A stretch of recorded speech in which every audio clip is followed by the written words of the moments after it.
독생자요 은혜와 진리가 충만하더라 이렇게 고백할 정도로 빌립이 우리에게 하나님을 보여주세요 하니까 예수님이 뭐라고 했어요?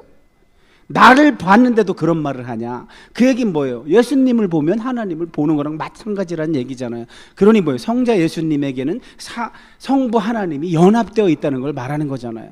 근데 그 예수님이 공생의 3년이 지나면 사명을 마치시고 원래 계셨던 하늘로 가실 텐데, 이거 하늘은 장소의 개념이 아닌 거예요. 물리적인 개념이 아닌 거예요. 어찌되었든 예수님이 가시면 예수님의 역할을 하실 분이 보혜사 성령으로 오시는데, 그분이 제3위 하나님이신 성령 하나님인 거죠. 이렇게 관계가 중요하단 말이에요. 관계.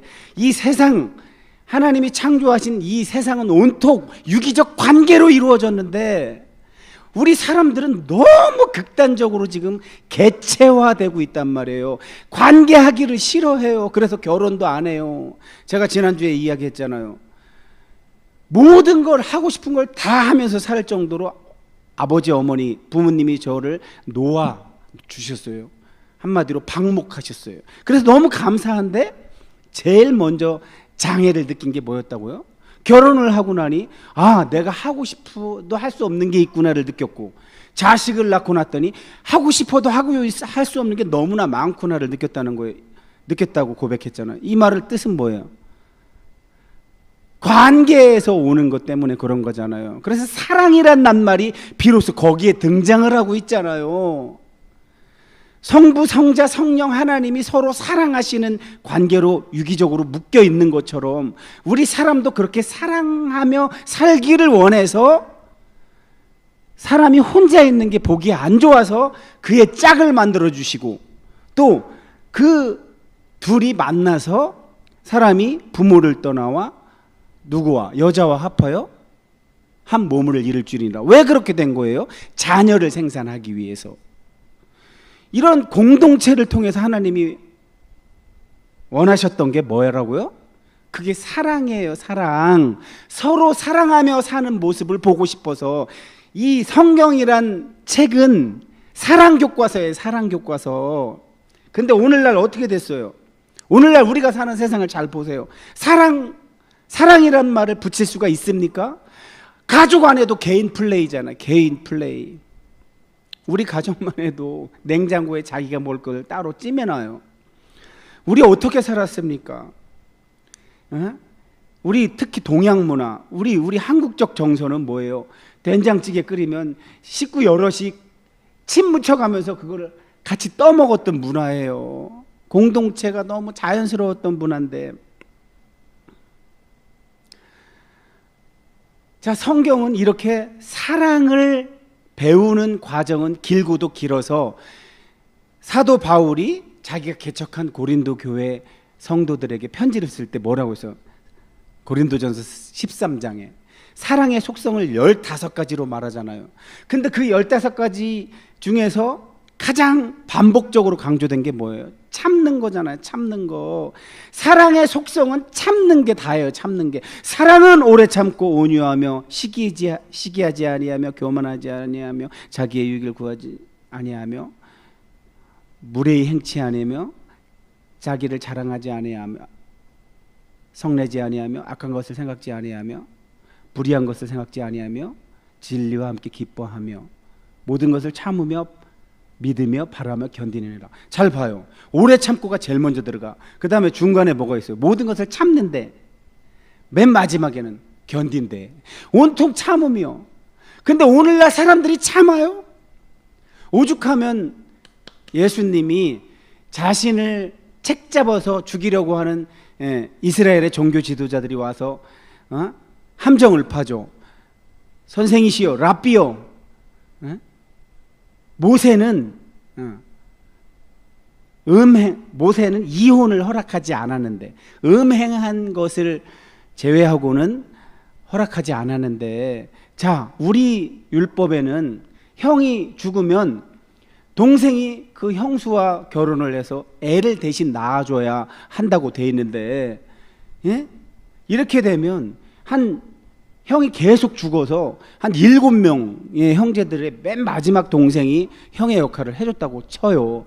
그러면 나중에 진짜 이 여자는 누구의 아내가 되는 겁니까? 배성환 이런 거 궁금해 안 궁금해? 진짜 누구의 아내가 되는 거야? 형이 죽어서 형의 아내랑 결혼했어. 근데 그 형도 또 죽어. 그럼 동생이 또 결혼해서 살아야 돼. 이렇게 해서 7명까지 갔다고 쳐봐. 그럼 실제로 나중에 뭐 천국에서 나중에 그럼 여인은 누구의 부인이 되는 거냐 했더니 예수님이 뭐라고 그랬어요? 야, 원래는 하나님이 짝지어 준 것을 배송한 들어야 돼. 사람이 나누지 못하는 게 하나님의 뜻인데 하나님이 예외 규정을 둔 거는 음행, 여자가 바람 피웠을 때는 이혼해도 좋다고 한 요걸 가지고 또 고대 이스라엘 사람들이 엄청나게 악용을 했어요. 뭐 바람 피우면은 이혼해도 되는데 뭐 밥을 태워도 이혼하고 뭐 별의별 거로 다 이혼하고 그때만 해도 가부장적인 사회였으니까 여성들이 엄청난 폭력을 당했어요. 그런 예외 규정을 가지고 어쨌든 예수님은 뭐래요? 그런 예외 규정을 둔 이유는 너네가 하도 싸가지가 없어서 마음이 강팍해서 여자가 마누라가 바람을 피웠는데도 억지로 같이 살게 하면 사는 동안 그걸 가만히 놔두겠냐? 피를 말려 죽일 거다 아마. 그래서 여성의 아내의 인권을 존중하게 해주려고 차라리 풀어주게 한 거야. 그런 의미로 이혼을 허락한 거지. 너네가 생각하는 것처럼 그렇게 나쁜 의도로 하나님이 예외 규정을 둔 게 아니란다. 그러고 또 예수님은 나중에 또 하나를 알려주시죠. 천국에 가면 장가가고 시집가는 게 있대요 없대요? 애 낳고 사는 게 있대요 없대요? 없다는 거예요. 그러니 참 어리석은 사람들은 무슨 생각을 하느냐, 지금 나와 부인이 사이가 무지 안 좋아. 근데 둘이 예수 믿다가 죽어서 천국에 갔어. 그러면 천국에 가서 천국이라는 곳에서 사람을 미워할 수는 없는데 나하고 사이도 안 좋은 내 마누라나 내 남편하고 어떻게 봐? 이런 걱정을 해요. 그러니까 성경을 제대로 읽어보지 않는 거야. 성경은 초림과 재림이 있다고 그랬잖아요. 초림과 재림 사이에서 살다가 죽은 사람은 낙원에 가 있을 거예요. 그땐 저는 다 생각날 거라고 생각해요. 그래서 믿다가 간 사람들의 최고의 형벌을, 그러니까 상과 벌은 뭐냐 하면 이 바울처럼 멸류관을 받을 거라는 확신에서 자신 있게 간 사람들은 저 낙원에 가서 고개 들고 다닐 거야 아마. 근데 이 땅에서 살다가 형편없이 살다가 거기 가서 기억이 다 있는 사람들은 고개를 들지를 못할 거야 아마. 고개를. 지옥 간다는 얘기하는 거 아니에요. 저는 천국 가서 고개를 못 들어요. 왜? 가인이 고개 들었어 못 들었어? 아벨과 가인이 제사 드릴 때, 배성환, 아벨과 가인이 제사 드릴 때 하나님이 물어보러 왔을 때 고개 못 들은 사람이 누구야? 가인이 고개를 못 들고 있었지. 그래서 너 잘했으면 왜 고개를 못 들어? 그래, 그 하나님이 그러셨잖아.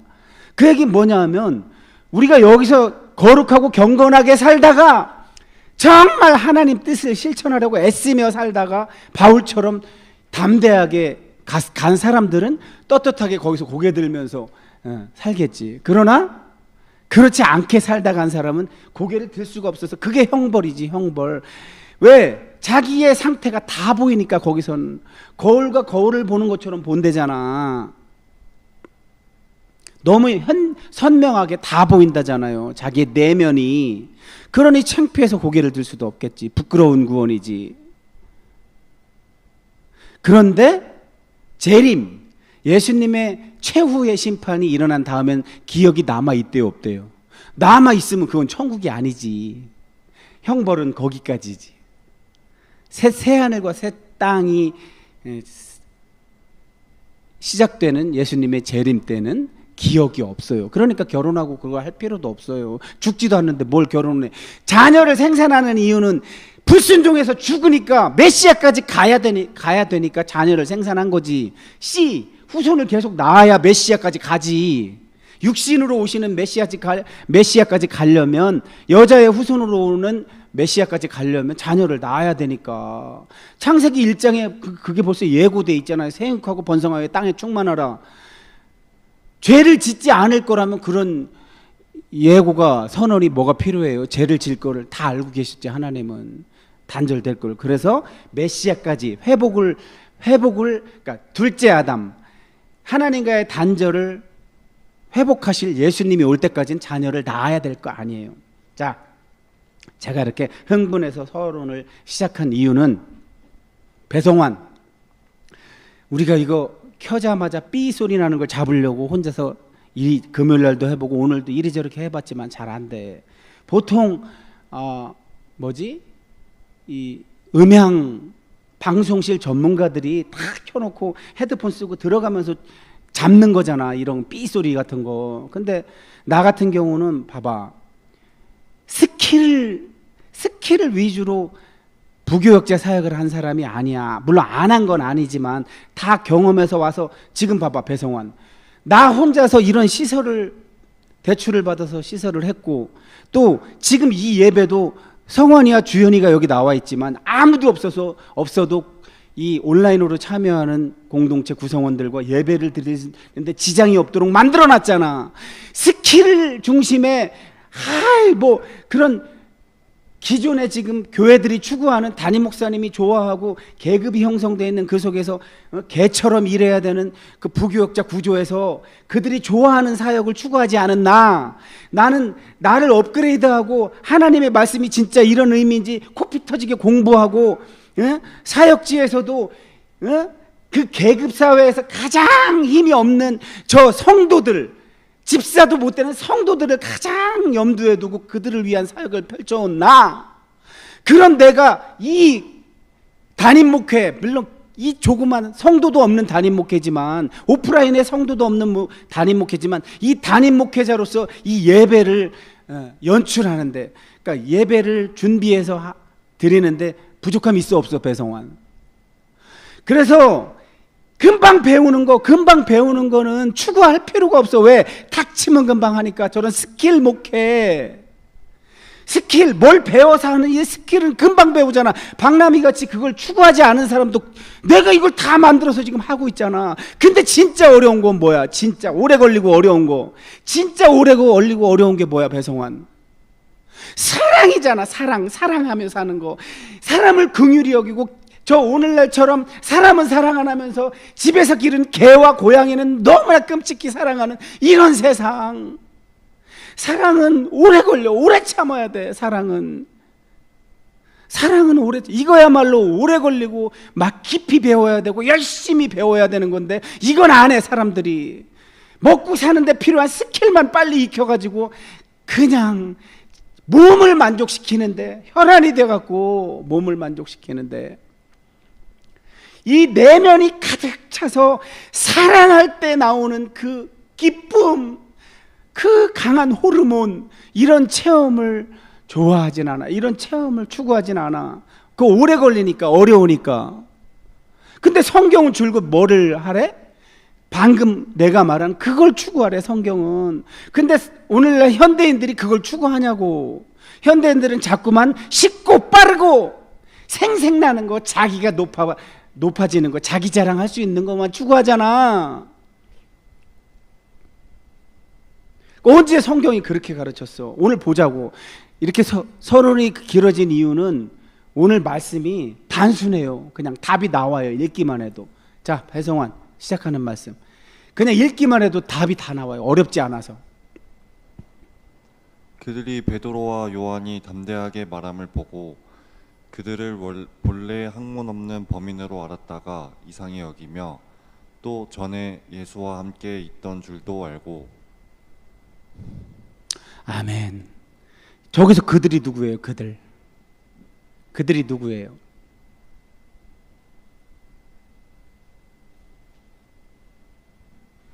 네, 저 당시에 권력을 가진 사람들. 사실은 지금 신문하는 주체는 누구냐면 공회예요. 공회는 뭐냐면 당시 이스라엘 사회의 최고 의결기구. 오늘날은 3권이 분립되어 있어서 행정부, 사법부, 입법부가 분리되어 있어서, 뭐 예를 들어서 입법부에는 국회가 있겠고, 사법부에는 법원이 있겠고, 행정부에는 뭐 지금 대통령이 뭐 각 국무총리와 장관들을 이렇게 국정을 논할 때 국무회의를 하잖아. 근데 저기서 말하는 공회는 그 국무회의의 입법과 사법을 같이 겸해서 하는 거야. 오늘날 현대사회처럼 분리되지 않았어. 70명의 그러니까 민수기에서 이스라엘 백성이 어떤 그런 입법, 행정, 사법의 역할을 할 수 있는 의회를 구약에 보면 민수기에 나와 있는데 모세를 도와서 그걸 할 수 있도록 했는데 모세가 그 의회의 장이라면 70명의 의원들을 함께해서 그 자리에서 중대사를 의논하고 결정했던 건데 그걸 본따다가 예수님 시대에도 산헤드린이라는 산헤드린은 뭐 히브리어 아람어지만 원래는 헬라어 쉰 에드리온 쉰은 함께란 뜻이고 에드리온은 앉다란 뜻이야. 사람들이 함께 앉아서 뭘 했다고 쉰 에드리온을 히브리어 아람어로 가져올 때 산헤드린으로 읽은 거예요. 놀랍게도 저거는 순서가 바뀌었지. 그 당시 이스라엘은 식민지였기 때문에 헬레니즘, 로마 제국이지만 언어는 그리스어를 썼고 그래서 저렇게 그리스어에서 오히려 히브리어로 만든 거야. 만든 거. 원래 히브리어가 그리스어로 번역된 게 아니라 이처럼 저 당시는 매우 복잡한 역사가 있는데 배성환 저거를 그 복잡한 역사를 히브리어, 그리스어, 라틴어 다 알면서 하려니 그 공부가 얼마나 코피가 흩어지겠어요. 그 오래 걸리는 건 목사 되는 사람들이 하려고 잘 안 해. 힘들고 어려우니까 빨리빨리 라이센스 따서 그냥 스킬이나 배워갖고 그러니까 교회 안에서 제대로 된 것을 잘 가르치지 못하고 자기들 목적을 위해서 수단으로 저 말씀을 삼아요. 하나님의 말씀을 자기네 이익의 수단으로 삼아서 가르쳐요. 그러니까 오늘날 교회가 망하죠. 본래 하나님의 말씀을 전하지 않고 지금 봐봐요. 베드로와 요한은 하나님의 말씀을 전하고 있어요. 예수님의 이름으로라는 뜻이 뭐야? 지금 여기서 말하는 사람은 눈에는 베드로지만 베드로가 자기 입술로 말하지만 예수님이 그 안에서 말하는다는 뜻이에요. 예수님의 이름으로 말했다는 거는. 근데 저때 권력을 힘을 가지고 있었던 사람들이 예수 때도 골치 아팠는데 예수의 제자들이 또 인기를 끌어요. 백성들한테 인기가 좋아. 인기가 좋을 수밖에 없지. 왜? 말을 하면 말대로 되니까. 저 공회원 71명은 말해도 말대로 안 돼. 제사장 역할을 제대로 못해. 중매를 못해 쟤네들은. 하나님을 잘 안다고 하면서 하나님과 이스라엘 백성 사이에 중매를 못해.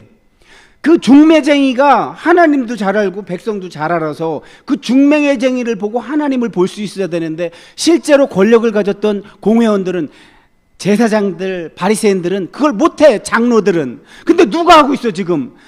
맨날 깐이 봤던 물고기나 잡던 아주 하찮은 놈들이 지금 그걸 하고 있으니까 저렇게 말을 하는 거예요 지금.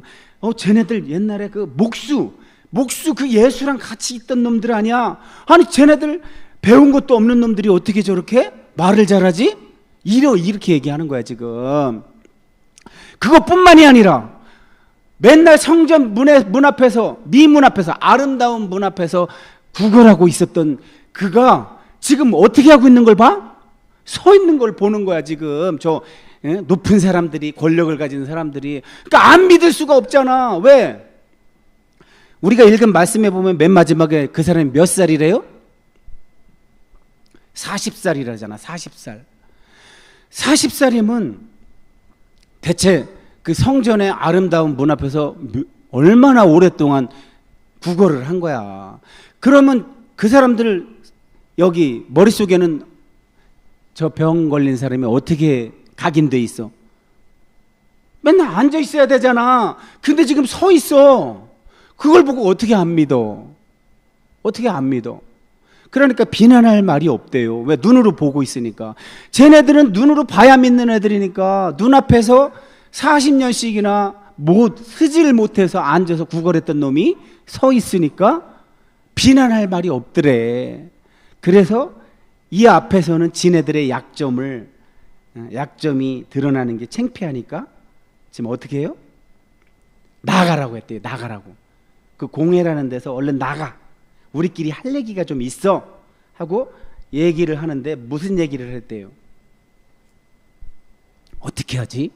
이 사람들. 배성환아, 지금도 똑같아. 배성환이하고 박주현에게서 하나님이 그 안에 있어야 가능한 일들을 해봐. 니네 둘이가. 가장 쉽게는 얼마 전에 누가 유튜브로 찍었는데 중학생 같아. 중학생이 지금 10며칠째 폭염이 지속되고 있잖아. 그래서 거기가 서울인지 어딘지 모르겠는데 어떤 사람이 지나가다 중학생이 하는 행동이 하도 이상해서 이렇게 촬영을 하고 있더라고. 뭘 촬영하고 있었냐면 아주 나이 드신 할머니가 이 노상에다가 인도에다가 채소 몇 개를 펼쳐놓고 그 떼약볕에서 팔고 있는 거야. 그러니까 이 중학생이 지나가다가 고개를 갸웃갸웃하면서 다시 온 거야. 갔다가 다시 왔다가 고개를 갸웃갸웃하다가 결국은 그걸 살라고, 그걸 사드리려고. 근데 얼마라더라? 뭐 5만 원짜리인가 뭐 하여튼 큰 돈을 주고 살라고 하는데 그 할머니가 파는 거는 그 금액만도 못해. 그러니까 어디 돈을 바꾸러 갔다 왔다 그랬나? 어찌되었든 그걸 그냥 지지나 못해서 어떻게든 그 할머니를 도와서 빨리 이 할머니가 이걸 다 팔아야 이 떼약볕에 안 입고 집으로 가실 수 있으니까 그걸 도와주려고 하는 그 모습을 촬영을 했더라고. 오늘날 그게 예수의 모습이지. 그 남자 중학생 아이, 그 안에 예수님이 계신 거야. 예수님의 이름이 거기 있는 거야. 하나님이 그와 함께 했기 때문에 그게 가능한 거야. 오늘날 예배당에 일요일만 되면 그렇게 많은 사람들이 모이는데 거기 하나님이 계신다면 하나님의 임재가 있겠지. 그래서 하나님이 성령 충만함으로 예배의 자리를 나가서 삶의 자리라고 하면 그 중학생처럼 되겠지. 사람들이, 예배 드린 사람들이. 배성환, 본인은 어느 쪽이요? 저 사람들 쪽이요?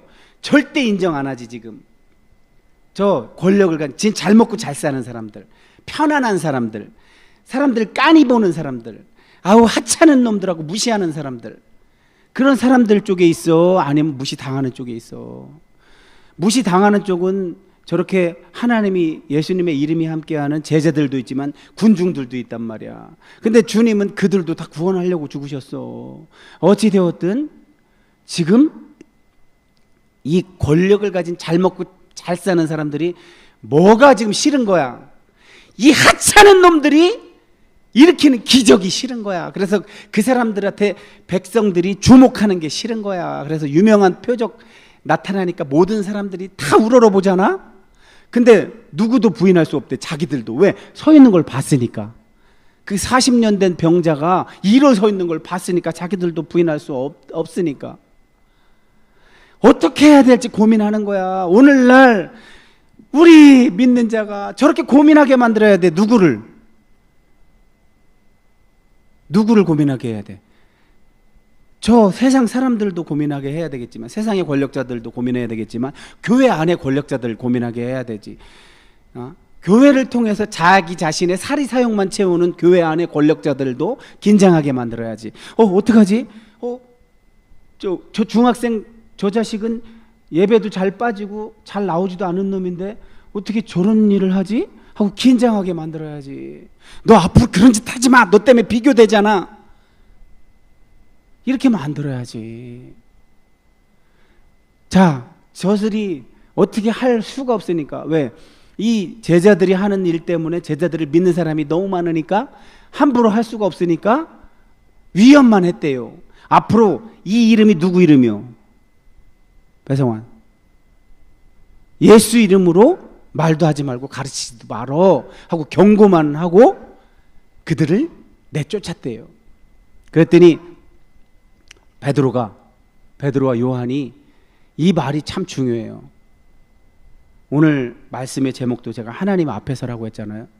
하나님 앞에서라는 전제야. 전제. 지금 하나님 앞에서. 개역 개정이 번역을 지금은 그리스어지, 고대 그리스어를 번역한 건데 요건 참 잘한 것 같아. 하나님 앞에서를 먼저 앞에 딱 갖다 놓은 건 잘한 것 같아. 저게 중요한 말씀이에요. 하나님 앞에서 니네가 시킨 말을 듣는 게 맞는지, 아니면 하나님의 말씀을 들었고 우리가 하던 대로 하는 게 맞는지 니네가 판단해봐. 판단의 기준이 뭐래? 배성환? 판단의 기준이 뭐요? 옳고 뭐가 맞고 뭐가 틀린지를 판단하는 기준이 뭐래요? 지금 베드로와 요한은 하나님 앞에서라잖아. 하나님 앞에서.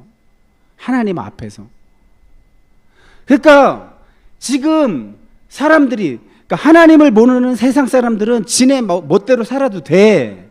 왜? 애초부터 하나님을 몰라. 그들은 자연인이야. 자연인. 거듭나지 않았어. 그냥 자연인 상태야. 그러니 믿을래야 믿을 수가 없어. 성령으로 거듭나지 않으면 믿을 수가 없어. 믿을 수조차 없어. 근데 성령으로 거듭났다고 매주 일요일만 되면 나와서 예배드리는 그런 헌금하고 봉사하고 그런 열심히 신앙생활하는 사람들은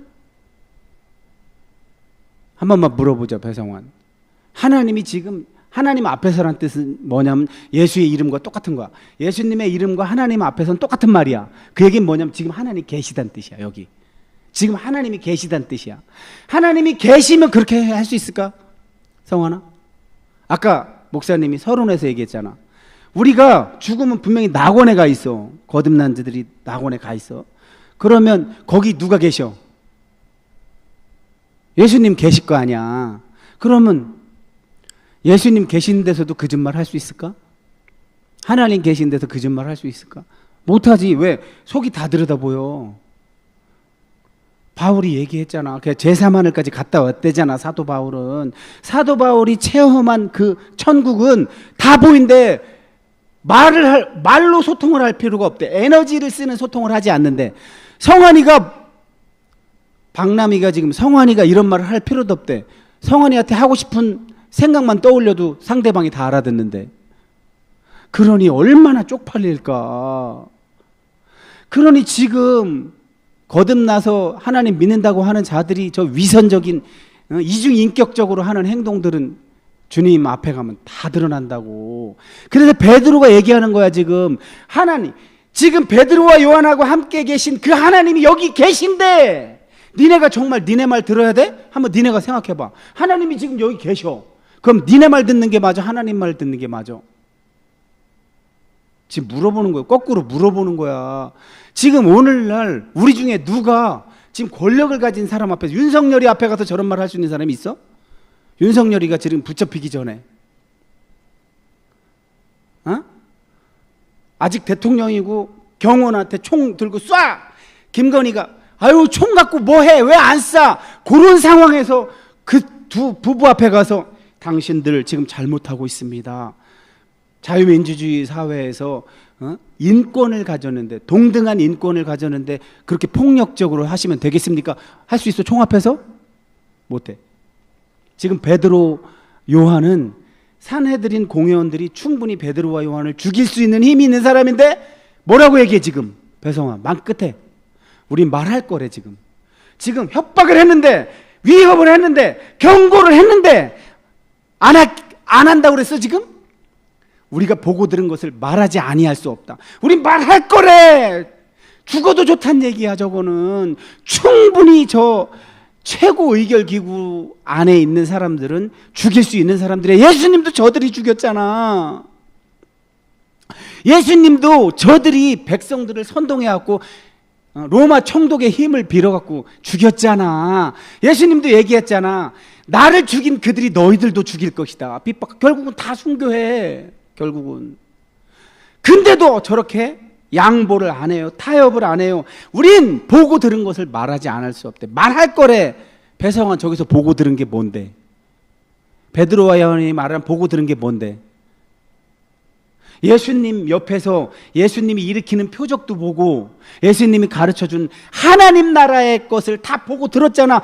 근데 그걸 보고 어떻게 말하지 않을 수 있어? 오늘날 우리 신앙인들, 예수 믿는 자들이 정말 하나님의 다스림, 하나님의 통치를 받고 있어서 하나님의 나라를 보았다면, 들었다면 어떻게 말 안 할 수 있어? 근데 오늘날 배성환 목사님처럼 이렇게 흥분해서 말하는 사람 봤어, 못 봤어? 아마 예배 자리에서도 보기 쉽지 않을 거야. 저 이찬수 목사님 정도는 하실까? 그분은 두려워하지 않고 성도들이 듣기 싫은 말도 하시는 분이니까.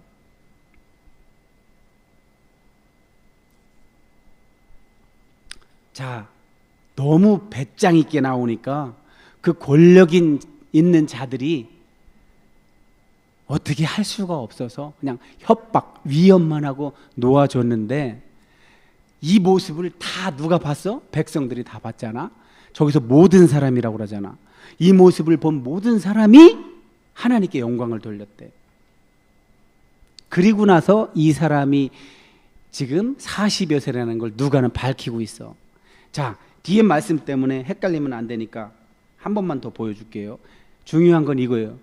이렇게 지금 베드로와 요한과 저 권력을 가진 최고의회 사내들인 공회 사람들과의 있었던 일을 보고 사람들이 뭐 어떻게 했대요? 하나님께 영광을 돌렸. 저 말씀을 붙드세요. 오늘 하나님 앞에서 예수님의 제자들이 예수님의 이름으로 표적, 기적을 행하잖아. 혹은 말씀을 선포하잖아. 증언을 하잖아. 그러면 그게 바로 하나님 앞에서 하는 행위예요. 하나님이 여기 계신 거예요. 박남이가 지금 이 설교를 할 수 있는 권한을 가지고 이 자리에 서서 하나님의 말씀을 대신 전하고 있잖아요. 그러면 내 말이 박남이가 하는 말이 아니라 하나님이 하시는 말씀이 되려면 예수님의 이름으로 나는 말을 해야 되고 하나님 앞에서 말을 해야 된다는 얘기예요. 이 두 말의 뜻은 뭐냐? 예수님의 이름으로라는 말도 하나님이 지금 여기 계신다는 뜻이에요. 이게 고대 이스라엘 사람들, 히브리 사람들의 사고방식, 가치관, 세계관이에요. 이름이 있다는 건 그 이름을 가지신 분이 여기 있다는 말씀이랑 똑같은 거예요. 그걸 어려운 말로 하면 현존이란 뜻이야. 지금 여기 계심. 우리가 더 좋아하는 임재겠지. 하나님의 임재. 하나님이 여기 계셔. 지금 영이신 하나님이 여기 계셔. 그게 예수님의 이름과 하나님 앞에서라는 말이 똑같은 뜻으로 하나님이 지금 여기 계시다는 뜻이란 말이에요. 그러면 지금 이 박남이가 하는 행위도 하나님이 여기 계시다는 것을 전제하고 인정하고 하는 행위란 말이에요. 그래야만 박남이를 통해서도 하나님이 친히 말씀하시는 거고, 듣고 있는 배성환, 박주연, 또 온라인에서 시청하고 있는 우리 예원 가족들도 박남이 입에서 나오는 말이지만 박남이의 입에서 나오는 말로 듣는 것이 아니라 지금 여기서 하나님이 말씀하시는 걸로 듣고 있는 거예요. 그때 두 사람이 또 온라인 가족들이 아멘으로 화답할 수 있는 거란 말이에요. 말씀 정리하고 마칠게요. 오늘 우리가 들은 말씀의 핵심은 뭐라고요?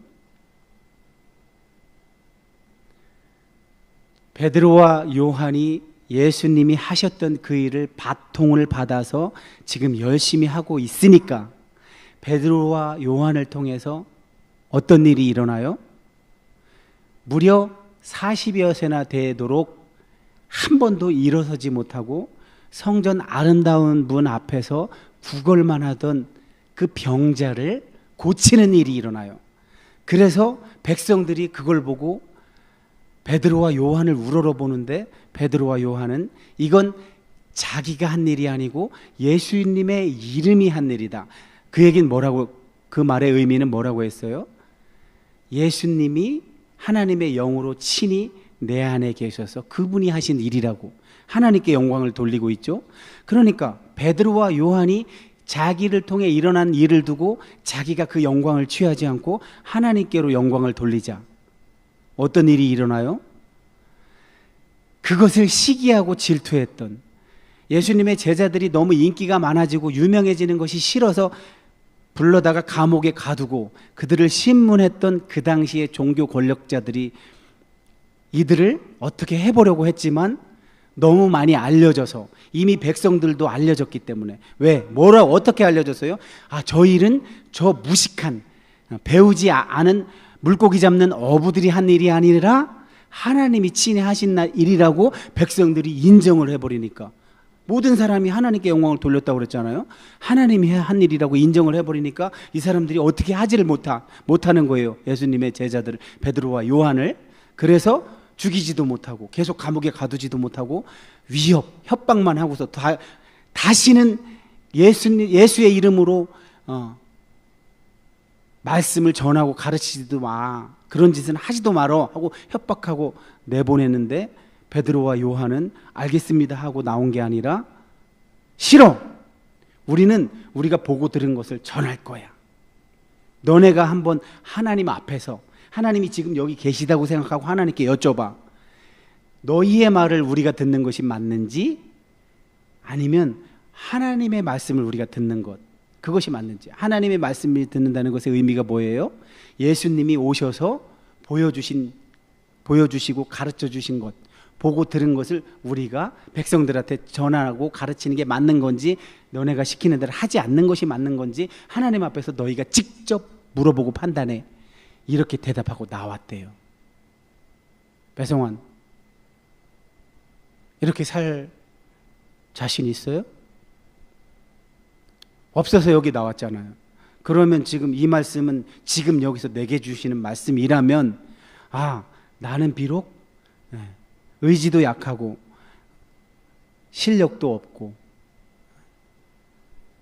실천할 실력도 없고 연약하지만 지금 여기서 이 말씀을 나에게 주셨다면 나에게도 베드로와 요한이 했던 것처럼 하나님의 능력이 함께해서 할 수 있게 하시려고 이 말씀을 주셨구나. 이렇게 듣고 아멘 할 때 실제로 그런 일이 일어난다는 사실을 오늘 우리 주님은 이 박람이를 통해서 하나님이 친히 말씀하신 그 말씀을 듣는 자들에게 하셨다는 사실을 인정하라고 오늘 이 말씀을 주신 줄 믿습니다. 기도하겠습니다.